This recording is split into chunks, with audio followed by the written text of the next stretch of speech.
Greetings and salutations, my fellow gamers. My name is AFarCryAway, and I'm very happy today because Tripwire Interactive have released the latest update for Killing Floor 2 on PC in the preview build or whatever. So, of course, all you gotta do is go to your, right-click the game in Steam, hit, properties, then go to the tab, it's like the betas tab, and then click the preview build from the drop-down. Do it right now because it is so worth it. Endless mode. I literally just got done playing it. Sorry if there's a lot of fan noise in the background. That's my computer because it's on fire right now. But my God, I'm impressed. Here's the thing: it gets a little bit repetitive, once you hit wave 30. But the whole time you're just kind of either coasting by no problems, or you're gonna be going by the skin of your teeth. It's really crazy at times, and I'm gonna explain why in this video. But before I do that, I also want to talk about the 3 new weapons that got added. The MAC-10 is just it's good. It's a very good gun for the Firebug. I like it a lot. It does get outclassed by another new addition though, and that's the Husk Cannon. Let me just say, the Husk Cannon and the MAC-10 bring the Firebug from being a very good perk to being God tier, to transcending time and space tier, because at least if you're playing solo, the Husk Cannon can 3-shot flesh pounds and scrakes, and you can follow up these shots really fast, and it's just too easy. It's too damn easy. The biggest drawback to the MAC-10 and the Husk Cannon are that they take a long time to put away and reload. That's its only drawback. So if you can buy yourself enough time in between reloads, you're pretty much unstoppable. And this is really easy to do on the new, I think it's called, oh god, I'm gonna forget what it's called. It's the new map. I think it's Loading Bay, but it's Death Bay or something. Dead Sector Bay. Or I might have the map name totally wrong. But it's such an easy map to kite on, especially in solo. I'm not a very good Killing Floor 2 player. I had no issues kiting around the map. I mean, once you get to wave 25, you're playing on Hell on Earth, and I was only a level 20 Firebug at the time, or 19 I think for most of this, and I was just kiting around the whole time. Eventually, once I hit wave 31, I just wanted to die. I was too good, and I really do hope that Tripwire kind of nerfed the Husk Cannon and the MAC-10 a little bit, not too much. Alright, I still want to feel powerful, but I want to feel that powerful at level 25, not at level 20 on Hell on Earth. It just feels a little bit OP at the moment. But hey, if you're going for those D.A.R pieces, now's the time. Play solo, go on that new map, play endless mode, easy peasy, lemon squeezy. You have D.A.R unlocked, all the good stuff. I have all of it now. It looks awesome, by the way. Let's talk about D.A.R. Hey, Far Cry from the future here. Before we talk about D.A.R, let me just tell you guys, there's also another weapon I forgot to talk about because I just didn't find it super useful in my playthrough. But it's the double-barreled 1911. It's pretty cool. It doesn't rack up as much damage as I thought it would. I figured you could one-shot the bloat in the head with it, or maybe 2 shots, and I think it took a little bit more than I thought it would. I guess I need to get used to it. I didn't feel like there was too much consistency to it, but of course I think that kind of thing comes with time. Plus you can get 2 of them. You don't just have the one, and when I used it I only had the 1 pistol, so I don't know, maybe with 2 of them it's a super god tier gunslinger weapon. I can't really say either way, but I do know it's really fun to use, and yeah, so thank you guys, and let's go back to talking about D.A.R the robot. The returning character from Killing Floor 1. By the way, we need more characters from Killing Floor 1. I don't care. Tripwire, make it happen. It's the top 3 things. We need guns, characters, and Dosh crate. No, I don't know. Well, actually, that was kind of one of the things, was an incentive to keep playing.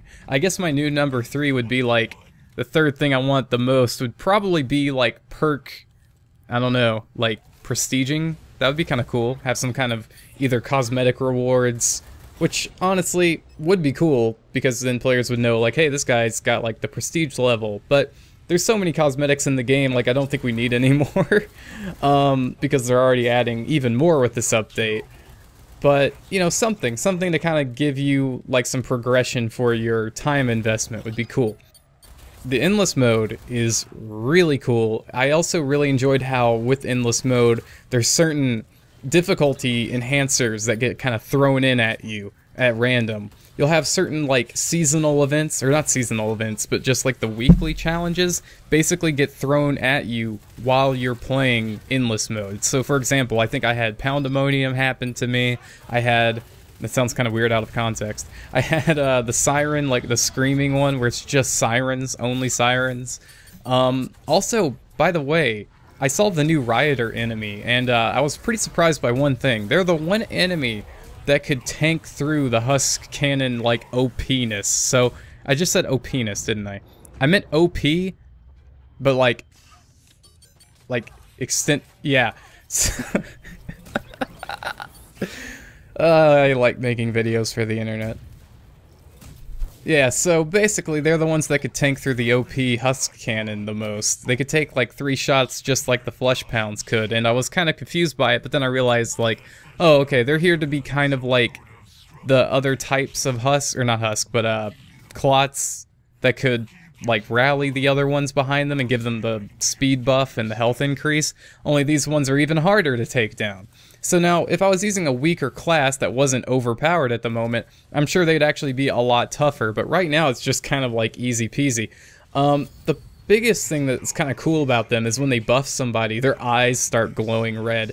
And I'm telling you, when you see a Scrake with his eyes glowing red, it's actually kind of nightmare-inducing. Like, I'm still thinking about the Scrake with the glowing red eyes staring into my soul. Like, Tripwire, make that a new enemy. If you're gonna make like a Scrake 2.0, make it like glowing red eyes Scrake, because that is just nightmare fuel.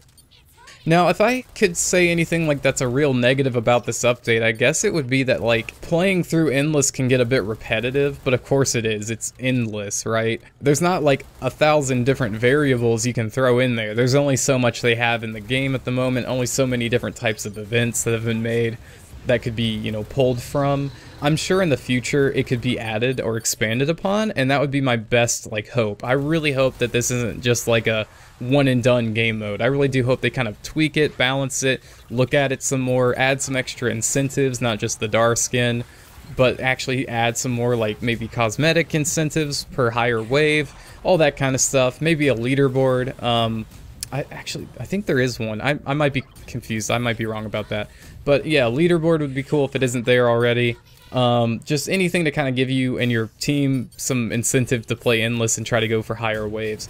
Another thing I noticed is, you know, when you're playing something like Nazi Zombies in Call of Duty, you always have, like, things happening that kind of progress the map along. And when you're playing on endless, there's not a whole lot of that. The new map is great because it has, at the beginning phases, barricades that are dynamic. So you kind of have to, like, tailor your run based on where those barricades are, so you can't necessarily kite in certain directions all of the time, and I really enjoyed that.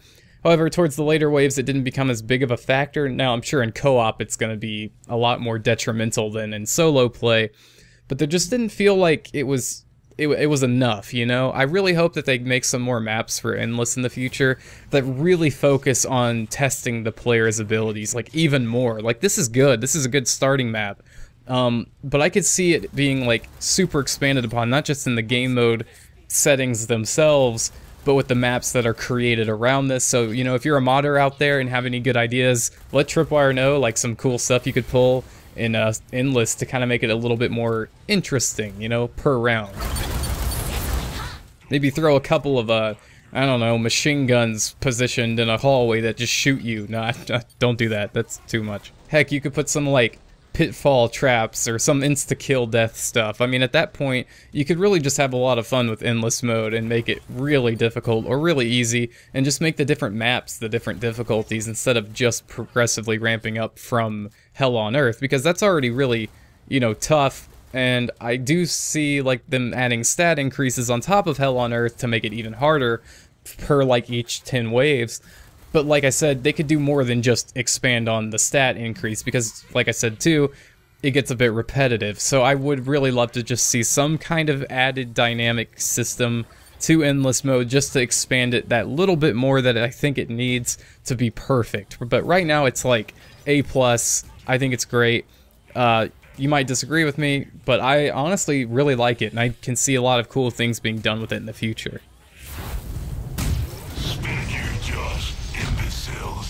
Before I decide to shut the pod.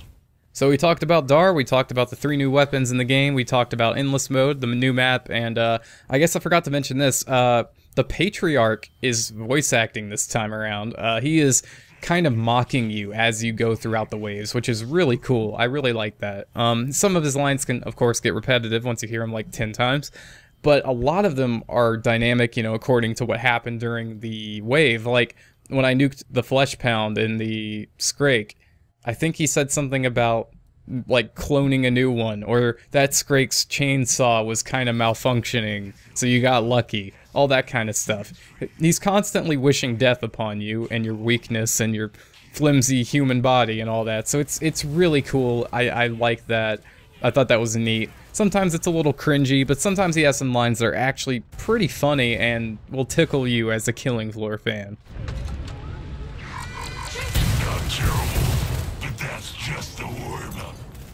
Alright, so that's pretty much everything I have to say about this Killing Floor 2 update. I hope you guys enjoyed this video, and I think I go out like a total badass at wave like 31. Like, I think I was just throwing dosh everywhere, just like kill me in my giant pile of money. That's how I want to go. I think that's how anyone in the Killing Floor universe wants to go. They just want to be buried in dosh, you know? Like, that's the best way. Yeah.